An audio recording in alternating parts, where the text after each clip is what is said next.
Assalamualaikum warahmatullahi wabarakatuh. Halo pemirsa Banten TV, senang sekali saya Asep Mulyana kembali menemani Anda dalam podcast Banten TV. Dan pada podcast hari ini dengan tema yang sangat penting dan menjadi perhatian bersama, yaitu stop kekerasan pada perempuan dan anak, saatnya Banten bergerak, yang memang menjadi pembahasan yang sangat urgent apalagi di Provinsi Banten. Yang sudah kita banyak ketahui, banyak sekali beredar berita-berita tentang kekerasan seksual, tentang kekerasan fisik, non-fisik, bahkan sering terjadi kekerasan psikis yang dampaknya tidak hanya melukai fisik saja, melainkan bisa melukai psikis, entah itu perempuan ataupun anak, yang kedepannya bakalan menjadi bumerang tersendiri untuk anak ataupun wanita di Provinsi Banten. Dan untuk pembahasan kita hari ini sudah hadir bersama saya Ibu Rita dari Komisi 3 DPRD Provinsi Banten dari fraksi Nasdem. Halo Ibu, selamat siang Ibu. Siang. Iya, kita kembali hadir dan kita kembali berbincang-bincang dengan tema yang berbeda gitu ya Bu. Iya. Gimana Ibu? Sudah enjoy ya? Iya. Aman? Aman. Oke, nah Ibu, sejauh ini kan memang banyak sekali berita-berita tentang kekerasan seksual, kekerasan fisik yang terjadi di Provinsi Banten, yang memang itu objeknya perempuan dan anak gitu ya Bu. Menurut Ibu, seberapa serius kondisi kekerasan ini yang terjadi di Provinsi Banten ini? Seberapa serius ya, pasti serius ya, walaupun kasusnya satu. Karena kenapa serius walaupun kasusnya satu? Karena namanya kekerasan tetap tidak bisa ditoleransi gitu loh. Betul. Apapun Setuju, bentuknya Ibu. sebenarnya, mau korbannya anak, mau korbannya laki-laki ataupun perempuan, kita tidak memandang gender. Tetapi dilihat dari kasus, walaupun saya tidak bisa berbicara data ya, karena existing saat ini saya belum tahu datanya, tapi kalau dari pemberitaan yang muncul, ternyata kasus kekerasan terhadap perempuan ini Banten merupakan salah satu provinsi yang terbesar. Walaupun saya juga nggak tahu nih terbesarnya ini ranking keberapa, cuma banyak kasus. Karena balik lagi nih, seperti sesi sebelumnya, karena saya orang Pandeglang. Oke, siap Bu. Saya pendamping korban perempuan dan anak 8 tahun ini. Jadi dari tahun 2019 memang saya mendampingi korban-korban perempuan dan anak. Kasuistik di Pandeglang sendiri itu kasus perempuan menjadi korban kekerasan itu cukup banyak. Bahkan 2025 Pandeglang itu termasuk terbanyak kasus kekerasan kedua atau ketiga setelah Tangsel gitu. Jadi maksudnya berarti kasus ini yang saya tangani aja udah banyak. Iya. Apalagi yang lebih banyaknya lagi misalnya di Tangsel itu sendiri, karena basically karena pendidikan saya juga psikologi, jadi kita sering ngobrol dengan rekan-rekan psikolog di kota kabupaten seprovinsi Banten yang mereka tangani juga memang lumayan banyak. Kota Tangerang, Kota Tangsel, Pandeglang itu banyak, dengan berbagai jenisnya ya yang berbeda-beda. Betul. Nah kira-kira dari pernyataan Ibu tadi menjelaskan kalau misalkan Ibu bisa dibilang udah lama juga gitu ya menangani kasus-kasus tentang kekerasan seksual terhadap wanita ataupun anak. Kira-kira faktor utama nih yang menjadi pendorong atau menyebabkan masih banyaknya kasus seperti ini di Banten, yang menjadi faktor utamanya kira-kira apa Bu? Kalau subjektif ya, Iya betul. sebenarnya pengalaman saya pribadi, bukan berdasarkan penelitian. Oke. Subjektif kalau saya lihat pertama itu dasar agama. Jadi ketika misalnya kita mempunyai dasar agama yang kuat, maksudnya bukan hanya rutinitas di kepala bahwa kalau kita muslim sholat 5 waktu, melakukan rukun Islam, rukun iman, bukan hanya itu, tapi bahwa kita bersetubuh dengan orang yang bukan muhrim kita, itu nggak boleh gitu kan. Iya. Nah itu pertama agama. Yang kedua tontonan, karena kan sekarang tidak bisa kita pungkiri, bahkan tontonan kartun aja kadang-kadang mengarah ke sana. Gambarnya sih kartun, tapi posisinya enggak gitu. Kayak kemarin tuh ada lagu apa tuh yang di stop sama Komnas Anak itu, Jadi lagunya itu menceritakan tentang proses bagaimana dari PDKT sampai melakukan persetubuhan. Gambarnya sih kartun gitu, tapi saya lupa lagu apa gitu. Itu kedua, tontonan ya. Karena tidak bisa tidak bisa disaring semua juga, walaupun misalnya dari Kementerian Informatika atau yang lainnya sudah nge-stop misalnya si website ternyata masih ada colongan-colongan yang lain, misalnya komik online atau misalnya misalnya Dracin misalnya yang mengarah ke situ. Ketika ditonton sama orang tua mungkin kita masih bisa menyaring, tapi ketika ditonton oleh anak-anak dia melihat itu sebagai sesuatu yang wajar gitu. Nah, kemudian yang ketiga, himpitan ekonomi.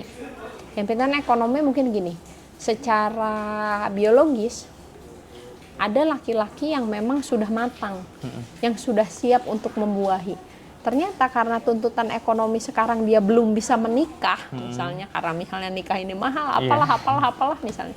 Akhirnya dia harus memuaskan itu terhadap seseorang yang belum bisa dia nikahi misalnya. Yang keempat adalah karena degradasi moral. Degradasi moral tuh maksudnya apa? Kayak mungkin zaman saya generasi milenial nih ya. Zaman saya pacaran, pegangan tangan aja udah deg-degannya kayak gimana. Nah, kalau anak zaman sekarang baru kenal aja udah peluk-pelukan, udah cium-ciuman gitu. Itu yang terlihat.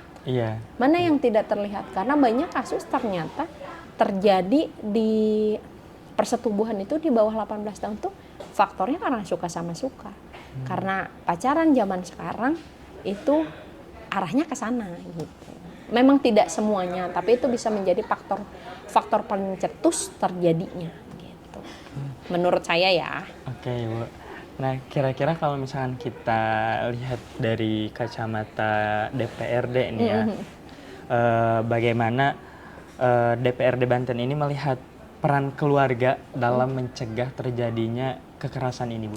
Nah, peran keluarga ini sangat penting kalau menurut saya, karena ketika tadi pergaulan bebas, agama, tontonan, segala macam, ketika kuat di keluarganya, maka kuat juga pendirian anaknya. Makanya ada program dari Kementerian PPA namanya Puspaga, Pusat Pengembangan Keluarga. Di Provinsi Banten itu udah ada, tapi kalau di kabupaten kota ini masih ada yang sudah aktif, ada yang masih belum aktif juga gitu. Jadi Puspaga ini salah satu program dari kementerian yang diturunkan ke bawah, yang menurut saya bisa jadi salah satu program pencegahan bagi kasus kekerasan. Oke, berarti memang sudah ada. Gitu ya, Bu? Sudah ada untuk program pencegahan kekerasan ini.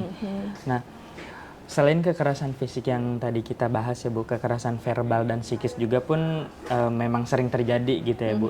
Kira-kira apakah hal ini masih kurang disadari oleh masyarakat?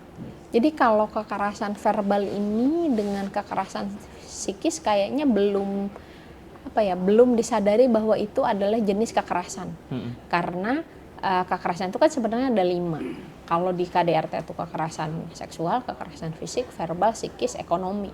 Nah, kalau kekerasan tadi psikis itu kenapa belum terlalu general dalam tanda kutip dipahami, karena orang juga berbicara psikis masih mungkin sesuatu yang kurang lumrah gitu loh. Padahal efeknya ada. Mungkin kalau bahasa anak sekarang lebih enak kalau dijelaskan dengan toxic relationship gitu, bahwa mereka jadi korban relasi yang toksik sehingga mereka mendapatkan kekerasan psikis misalnya gitu. Dan kekerasan psikis ini kan hanya bisa dibuktikan dengan ahli ya. Kalau kekerasan fisik kan belum di forensik aja udah ketahuan nih ada lukanya nih, ada lebamnya nih, ada ininya gitu kan. Udah kelihatan gitu. Udah kelihatan. Nah, psikis ini kurang, makanya kurang terejawantah kalau bahasa zaman dulu, kurang tersosialisasi lah. Nah, sedangkan sebenarnya kekerasan fisik ini juga banyak. Kalau misalnya kita perhatikan, misalnya kayak gini, anak yang takut berbicara dengan orang tua karena sering dimarahin misalnya, atau sering dibentak misalnya, atau apa-apa dilarang atau gimana. Nah, mungkin dia akan menjaga jarak dengan orang tua dan psikisnya akan kena juga gitu, akan jadi trauma misalnya relasi, sehingga ketika dia jadi korban bullying misalnya, korban apa, dia tidak bisa menyampaikan ke orang tuanya karena ada benteng tadi trauma itu gitu loh. Nah, kekerasan psikis banyak juga, kemudian kekerasan tadi apa verbal ya. Verbal. Nah, verbal ini yang sebenarnya kurang apa ya? Kurang terjaga kalau menurut saya. Jadi misalnya kita biasa ngeluarin kalimat-kalimat negatif, padahal ternyata itu menyakiti hati orang lain gitu. Betul. Mungkin bagi dia itu sah-sah saja, misalnya bahasa kebun binatang kayak misalnya yang sekarang lagi viral nih, anak 10 tahun yang bilang bahwa dia berusaha bikin usaha terus dikomentarin oleh Deddy Corbuzier kan. Tapi ada bahasa kebun binatang itu kan. Nah, mungkin bagi Deddy Corbuzier itu bahasa yang lumrah gitu. Tapi ternyata bagi anak yang mendengarnya itu termasuk kekerasan dari verbal gitu. Dia kecewa, dia nggak nyangka orang tua akan menyatakan seperti itu. Betul banget ya, Bu. Nah, apalagi kalau misalkan kita lihat di media sosial gitu ya, Bu, banyak sekali cyberbullying yang contohnya kayak tadi ya, Bu, banyak banget, termasuk yang kasus Bali. Iya, betul. Baru mau bilang. Termasuk yang kasus Bali kayak lumayan hype juga gitu ya, Bu. Nah, kira-kira kalau misalkan ngomongin itu nih, bagaimana tanggapan Ibu tentang kita masuknya ke cyberbullying gitu ya, Bu? Cyberbullying tuh Bali, Jakarta, Depok. Saya nggak sebut perguruan tingginya ya, tapi itu dua-duanya terjadi di perguruan tinggi. Nah, cyber ini memang yang sangat sulit kita pantau, karena ya itu kan masif ya, terstruktur masif, tapi pasti gitu loh. Maksudnya ada terjadi. Nah, sebenarnya makanya tadi saya setuju dengan program Puspaga dari kementerian itu. Ketika keluarganya kuat, anaknya kuat, mau dibully kayak gimana juga dia ngelawan loh. Survival gitu loh. Kalau bahasa psikologisnya egonya strength gitu, nggak ego weakness. Karena kalau ketika egonya strength, kekuatan dirinya, mentalnya kuat, dia pasti akan melawan kondisi apapun. Itu. Tapi ketika ego weakness ini terbentuk, egonya lemah gitu, maka ya itu mungkin pilihan yang di Bali, misalnya dia lebih memilih loncat misalnya gitu dan mengakhiri hidupnya, padahal ada pertimbangan yang harusnya dijadikan dasar bahwa dia anak korban perceraian, ibunya sendiri, bapaknya sendiri, dan hanya punya anak dia gitu. Nah, itu mungkin tidak terpikirkan. Nah, ketika kondisi keluarganya hangat, ketika keluarganya juga menjadi benteng yang hadir untuk dia, kemudian bisa bantu dia, mungkin itu jadi kekuatan untuk anak-anak sekarang, atau ya nggak anak-anak juga sih sebenarnya, untuk masyarakat di Indonesia bisa melawan bullying. Misalnya kayak kasus Garut yang SMK apa SMA gitu ya, bunuh diri di bully teman-temannya. Kemudian kemarin di kasus Nusa Tenggara yang gara-gara buku misalnya kan. Ya seperti itu. Memang revolusi mental itu perlu kayaknya di Indonesia. Betul banget Ibu. Berarti memang kalau misalkan yang saya tangkap dari pembahasan Ibu gitu ya, pendidikan parenting ini jadi modal penting ya sih Bu, yang untuk apa ya namanya, bisa memberi penguatan untuk anak gitu ya, di lingkungan keluarga ataupun di lingkungan sosial. Benar gak Bu? Iya. Oke. Nah, sejalan dengan itu, kira-kira apa saja langkah dari pemerintah nih yang sudah dilakukan? Kita kembali lagi ke Provinsi Banten pembahasannya. Pemerintah yang sudah lakukan untuk menangani hal ini, untuk menangani kekerasan yang ada di Provinsi Banten khususnya. Ya, kalau langkahnya menangani kuratif ya. Kalau menangani berarti itu menyelesaikan. Iya. Kasus sudah terjadi, diselesaikan. Nah, ketika kekerasan ini terjadi dan diselesaikan, pemerintah tidak bisa sendiri karena kita harus menggandeng APH, penyidik, jaksa, dan lain-lain. Karena kan menangani. Nah, tapi upaya pencegahan ini apakah sudah dilakukan? Sudah. Jadi hampir di semua kabupaten kota dan provinsi Banten tersendiri itu sudah menjadi agenda wajib untuk melakukan pencegahan. Hanya mungkin kegiatannya yang berbeda. Misalnya kalau di Pandeglang itu ke korluh-korluh, ibu-ibu kader dan lain-lain, supaya bisa mensosialisasikan. Tapi kan PR-nya adalah Banten ini luas, penduduknya banyak. Betul. Apakah person to person akan kita kasih informasinya, kan nggak juga ya. Iya betul Ibu. Nah makanya tetap balik lagi ke pembahasan sebelumnya, bahwa platform digital, media sosial ini satu-satunya juga yang salah satu yang bisa membantu juga untuk mensosialisasikan. Misalnya nih, kalau Pak Gub misalnya lagi sibuk, kita ambil Gen Z misalnya tadi yang misalnya yang konten kreator atau apa, untuk memberikan sosialisasi penyuluhan bahwa stop misalnya kekerasan dengan ini. Minimal kita stop dari diri kita mengurangi potensi untuk terjadi kekerasan. Apalagi yang menstopnya misalnya sampai 1.000 orang. Berarti 1.000 kemungkinan itu akan berkurang gitu. Betul. Kemungkinan untuk melakukan kekerasan. Nah itu sih, karena ada salah satu pencetus juga secara psikologis kenapa bullying ini biasa terjadi di masa remaja. Karena masa remaja itu, menurut salah satu tokoh psikologi, Santrok dan Hurlock, dua sih, Santrok dan Hurlock, bahwa perkembangan psikologi perkembangan pada remaja salah satunya adalah membuat peer group, kelompok teman sebaya. Nah dengan adanya kelompok teman sebaya ini, mungkin nih pada kelompok teman sebaya tertentu ingin menunjukkan relasi kuasanya. Nah relasi kuasa dilakukan dengan membuli orang lain. Nah secara psikologis mungkin pembentukannya seperti itu. Tinggal kan sebenarnya bagaimana orang tua, sekolah lebih menekankan pada peer group ini beralihlah pada hal yang positif. Bukan peer groupnya malah jadi pelaku bullying gitu, misal. Nah Ibu, kalau misalkan kita tarik ke perlindungan hukum nih untuk korban misalkan yang sudah terjadi gitu kan. Kira-kira di Provinsi Banten ini apakah ada regulasi dan perlindungan hukum yang memang cukup kuat untuk istilahnya korban ini bisa mengadu, dan bagaimana sistem pendampingan bagi korban kekerasan agar mereka mendapatkan keadilan gitu? Jadi sebenarnya regulasinya itu kalau di atas, di mana, di kementerian, maksudnya udah ada undang-undang TPKS, tindak pidana kekerasan seksual. Nah itu sudah turun ke bawah untuk menjadi perda juga. Nah ini juga jadi payung hukum, ada dua sebenarnya, untuk dengan anak dengan TPKS, undang-undang yang jadi pegangan dalam tanda kutip ya untuk kita melakukan langkah penanganan kasus.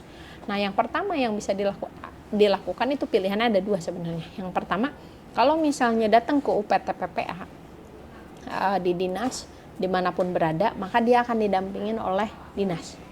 Itu akan didampingin lagi ke unit PPA di Polres. Nah kan tergantung TKP nih, TKP Serang berarti Polres Serang. Nah di sana nanti penyidik PPA akan koordinasi dengan UPT. Nah di sanalah misalnya nanti akan masuk ke tahapan sidik, lidik, kemudian nanti gelar perkara dan lain-lain, dilimpahkan berkasnya ke kejaksaan. Nah kadang-kadang yang bikin bingung adalah siapa pengacaranya. Korban tidak perlu pengacara karena dia dibela oleh jaksa sampai ke pengadilan. Nah pendampingan psikologis ini terjadi ketika dia melapor sampai dengan proses pengadilan. Pilihan kedua adalah dia lapor dulu ke PPA Polres, kemudian nanti Polres akan koordinasi dengan UPT.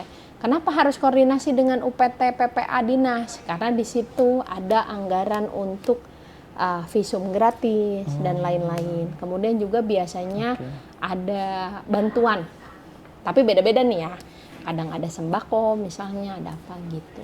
Jadi sudah simulasinya udah jelas gitu. Kalau dari Polres dia akan hubungi UPT, kalau dari UPT dia akan hubungi Polres. Jadi itu udah integrasinya udah enak gitu, tinggal jalan. Jadi korban bisa langsung menghubungi ininya masing-masing. Mau ke Polres dulu, mau ke UPT dulu sama aja. Oke, berarti memang sebenarnya setiap kebijakan itu sangat memerlukan kolaborasi gitu ya Bu, antar stakeholder terkait gitu dengan banyak pihak selain dinas terkait. Bagaimana Ibu melihat peran NGO dalam hal advokasi korban? Ya, NGO ini, non-government organization ini memang lumayan banyak ya. Tapi yang fokus pada perempuan dan anak memang masih minim kalau di Provinsi Banten. Makanya gara-gara saya 8 tahun jadi pendamping nih, karena pengalaman saya akhirnya saya juga mendirikan NGO juga, Yayasan Rumah Rika, Rumah Konsultasi dan Advokasi Perempuan dan Anak Kabupaten Pandeglang. Itu kita juga sudah bekerja sama dengan rumah sakit di Pandeglang, RSIA Permata Ibunda. Kan kalau dinas punya anggaran dong, saya anggaran dari mana untuk visum kan lumayan kan. Iya, betul. Nah itu udah dibantu oleh RSIA Permata Ibunda di Pandeglang. Kalau ada yang datang ke rumah Rika untuk konsul, untuk minta dibantu visumnya, bisa dibantu oleh RSIA tersebut gitu. Nah, itu salah satu juga. Kalau di daerah lain mungkin saya nggak tahu ya, tapi kalau di Provinsi Jawa Barat itu ada jaringan apa gitu, saya lupa. Itu bahkan koordinasi dengan alumni saya psikologi Unpad. Jadi psikolognya ngambil dari Unpad supaya pendampingan. Nah itu NGO juga gitu. Nah sebenarnya banyak orang-orang yang fokus ke situ, tapi mungkin belum booming aja kali ya gitu. Karena ini termasuk isu yang fenomena gunung es lah, kayaknya dikit gitu, padahal di bawahnya banyak banget gitu. Oke, nah kedepannya nih Ibu, apa harapan dan komitmen dari DPRD Provinsi Banten, khususnya dari Ibu pribadi, untuk menciptakan lingkungan yang aman, nyaman, dan tentunya lebih aman bagi perempuan dan anak yang memang kadang lebih banyak jadi objek kekerasan seksual gitu ya Bu? Apa harapan Ibu ke depan? Harapan saya adalah bahwa Provinsi Banten ini diminimalisir bahkan 0 kasus kekerasan terhadap perempuan dan anak, dan jadi provinsi yang ramah anak dan perempuan gitu harapannya. Nah program yang terkait memang sudah dilaksanakan, cuma mungkin kita harus lebih person to person, misalnya nggak pakai puspaga aja. Kemudian juga jadi concern dari saya secara pribadi, terutama kalau misalnya ada korban perempuan dan anak yang bisa saya bantu, di luar DPRD pun saya siap untuk melakukan pendampingan terhadap korban tersebut. Masya Allah. Oke, baik Ibu, sebelum ditutup barangkali ada closing statement untuk masyarakat luas di Banten nih untuk bisa lebih aware lagi dengan kesehatan mental tentunya Ibu. Silakan Ibu. Kesehatan mental berarti ya? Iya. Boleh Ibu. Kesehatan mental berarti stop kekerasan pada perempuan dan anak, dan sayangi mental kita, karena dengan mental yang sehat kita bisa menjadi produktif. Terima kasih. Baik. Terima kasih banyak Ibu sudah menyempatkan waktunya untuk berbincang-bincang kita hari ini, dan terima kasih juga untuk pemirsa Banten TV yang sudah menyaksikan, dan saya mau mengajak kepada seluruh generasi muda khususnya di Provinsi Banten untuk menjadi pendorong utama yang lebih aware tentang kesehatan mental, lebih aware lagi kepada perempuan, lebih aware lagi kepada anak-anak, karena kita harusnya menjadi pendorong utama untuk melakukan gerakan tersebut. Dan terima kasih pemirsa Banten TV, saya pamit undur. Assalamualaikum warahmatullahi wabarakatuh. Waalaikumsalam warahmatullahi wabarakatuh. Terima kasih Ibu. Sama-sama.